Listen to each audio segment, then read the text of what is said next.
It's the Gravely HD. We just gave it its first oil change and gave it a run on the yard. It was getting a little long, and I figured what I would do is I got to travel, so I'm gonna turn around and see if I couldn't. It's a beautiful day. It's a cold day. It's a long day. It's my day, and I had to get this grass cut. I want to give you a little rundown on the compound, what we're going to do. You see these ditches here. They're very wet right now. That's the reason I had to rinse the Gravely off. I try to wash it every time I mow. But the ditches are deep, people. If you can take a look, these ditches are pretty deep.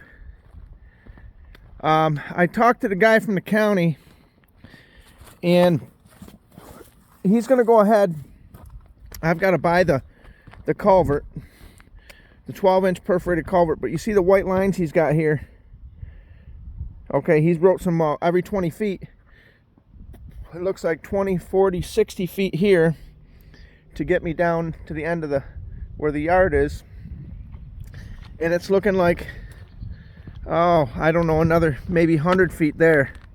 So I've got to get 160 foot of culvert and some connectors, and we're going to make this a little easier on us, people. We're not trying to make everything difficult every time you got to mow. Now I've got the Gravely. That's 90% of the lion's share of it that makes it easy. But you know, we got to get it done. We got to get it done right. Let me give you a little rundown on what we got going on. So as you see, here's my logs. It's a few shy. You can see I think I cut up 3 more logs. And let me just say, this will probably be the way that I'm going to go forward with doing this, because it's really not a whole lot of work to cut them up. It's not a lot of work when you have a wood splitter. And it's not a lot of work, people, when you have a Hyosin. You know, you guys have heard me brag on this channel on how good that Hyosin is. If there's any downfall to the Hyosin, it's the blade they give you. You have to go to Tractor Supply and get the county line. It's a little bit wider of a blade. It's a little more aggressive of a blade. And it's a blade that says, whatever comes your way, you're ready to tackle it. And we've got these cherry logs right here. And let me tell you, they're nice and dry, people. You see how nice that saw cuts. I've got a couple discs I've cut here. I think I'm going to make a couple little stools to sit on in the shop. I'm going to make a couple for my grandsons. And let's just get back to the situation now, people. Let's focus now. Look at what we have here. This is a Mighty Merc wood splitter. I'm not even sure who made this. If it was Montgomery Ward or Zayres, I really don't know who. Sears, I really don't know. But I will say this is like an old friend of yours that says, when you need me, I'm there. It's an old friend that says, I'm never going to die, people. I'm always going to be around.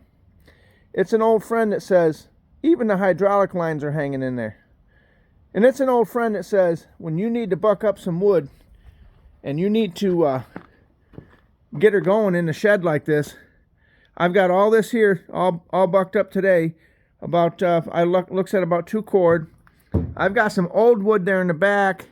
As you see, it's starting to get a little mildew on it. I'm trying to get rid of that, people. And we're going to go ahead and start getting more logs delivered. But we need a piece of equipment, and we need a piece of equipment now. But at the end of the day, that's a surprise for another day. I did go ahead and let me get to my bar and chain oil here. This is straight from Tractor Supply. This is not, well, this is Stihl. It's a name brand Stihl. And I didn't buy it because of that. I bought it because it was winter grade. And if you didn't notice, pretty nippy around here still in upstate New York. I mean, it's a beautiful day. It's a sunny day. It's a nice day. It's my day, but it's a cold day. And, you know, all the equipment's just working really nice. I went out and I mowed everything. The only thing I'm not going to do is weed eat. The backyard, if you take a look at it, the backyard's looking really good. I know the sun's in the background. but we'll get you at a different angle so you can actually see what I'm talking about. The soil is rich, the soil is fertilized, and this is a soil that says, when the guy I hired to dig my basement told me it would never grow grass, if Elwood Durant is still around, I'd really like to tell him, Maury Povich says, that was a lie. That was definitely a lie. But the greenhouse is ready. I've got the Connex box open, and we've got some equipment in there. That's where I store the Gravely. I got the Ariens going back in there. And what we've got today, people, is we've got a situation that says we need to keep this boiler cracking. It's still kind of cold. We're burning up the wood, we're burning it up nicely, and it's lasting about 24 hours in this type of temperature. When it's about 35 to 40 out, you get about 24 hours on this burn. The coals stay hot. The situation says if you want to just come out and warm your hands up, I mean, it's kind of nippy out. It's got to be like 37 out, but it's a cold, how do I put it, when the air is trying to drop down on you and you can feel it. It's a cold situation. We've got the steel ready to build the dump trailer. We've got all this steel here. These are 24-foot lengths. We've got the dump trailer top we've got to build, people. So we've got this steel here, a bunch of it. And look what we have here, a bunch of 12-foot sections, okay? They got about 20 pieces there and another 16 pieces, I don't know, in the back that are, how do I put it, maybe 8-footers. So we've got plenty of steel. We're going to make that top of that box. The only thing we've got to do, we've got to get enough plate steel to actually sheet it off when we're done. But don't be afraid, people, to run a boiler. I'll tell you right now, this is the most efficient way I've ever found to heat my home, and my home is about 2,800 square feet, roughly. We're going to go ahead and shut this door because we don't want it to get too hot. It says 187. It normally shuts off at 185, but if you want to keep your hands warm a little bit, sometimes I just come out and open the door. But getting back to the wood situation, we're happy that we've got this wood. The guy delivered it. He claims there was roughly between 8 cord possibly. This is all cherry lumber left. I'm going to tell you, it's really nice wood. I have to say, he really does have a minimum of 8 cord. I would actually say you got more like 10 cord here from seeing what I'm getting out of it, each couple of logs. And I think he charged me $360 or $340 delivered. And now you do have to put the work in. You do have to put the you have to put a little bit of elbow grease in it. But let me tell you something. This little Mighty Merc right here does most of the labor for you. And it's kind of fun because you notice how I got it here. I put it right up next to the building here. And what I had done is took a couple of the big pieces of cherry and I put them here. And every time I split it, the pieces fell on top and I didn't have to bend down so far and I could just grab it and throw them into the shed. So what I'm going to do, the next project when I get time, I'm going to show you what I'm going to do. We're going to build a rail system here right along the deck of this on both sides. And it's going to have kind of like a little basket we're going to have built into here, right? And I'm going to put a pipe on the end where you can actually drop another pipe like a jack handle in there type deal. And it's going to slide on here, right? So the basket, if you will slide. It'll slide up here or it'll slide back here. And what I'm going to do with the handle is I'm going to have it where it can drop right down on the ground, right? And then when it's parked over here, when the wood comes off, it splits and falls down. I'm going to have a pin in it, so when the wood falls, it lands in the basket. You ain't got to keep bending down to grab them, right? I'm going to have one on each side. But what I will also do with that sliding side, this one over on the other side is going to be fixed, but this side's going to slide. And what I'm going to do is have it so I can slide it down here, and it'll drop right to the ground. I can just roll the big pieces on here, grab my jack handle, and up it goes. Now, you say, well, why don't you just pick them up? Well, you know what I'm saying? You're trying to do things where it's the machine's doing the lion's share of the work, and you're trying to use a mechanical advantage when you can, people. Even a young man ain't going to want to do that over and over and over and break his back. So that's what we're going to do. It's going to be a fun project because it's going to be a project that says, we think we can handle that one, people.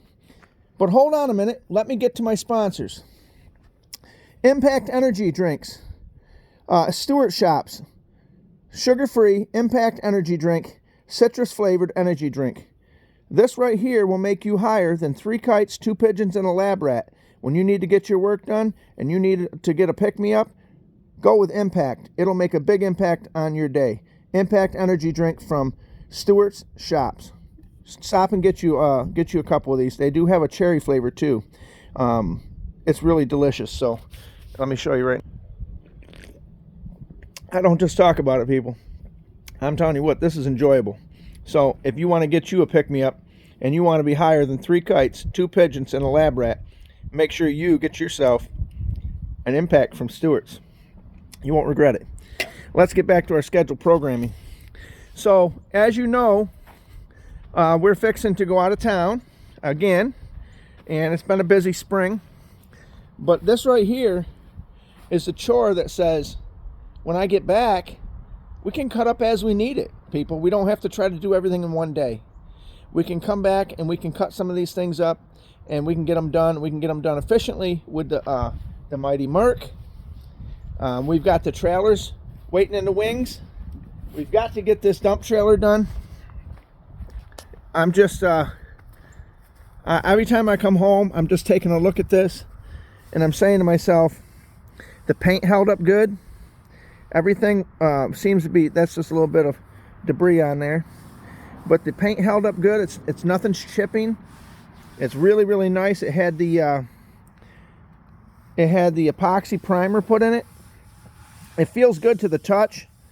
It's got the brand new tires on it. It's got the rims that we painted. Everything seems to be hanging in there, people. It's got the new perches that we welded in. The only thing that isn't new on this is the springs and the brakes. And we're going to go ahead and get new brakes on it. And we're going to build that top piece so that we can dump this. I do have the cylinder up front. We're going to go ahead and get that pin out of there. But that's a project. How do I put this? For another day. Because we just don't want to go up there and half-ass it. We don't want to try to beat on something. We got to travel tonight. And we don't want to sit there and get into something we can't finish, if you know what I mean. But we don't want to half-ass it. We want to do it right. We want to do it right. We want to do it right. Because we know if you're not doing it right, you're not doing it. All right? Well, this is your boy, Bry. I'm over here on the compound. We're at the Shed of Many Colors. We've got wood in the background. We've got wood in the front ground. And it's good wood. It's cherry wood. It's solid wood. It's hardwood. And it's my wood. We'll get on down the highway. We'll talk to you later, people.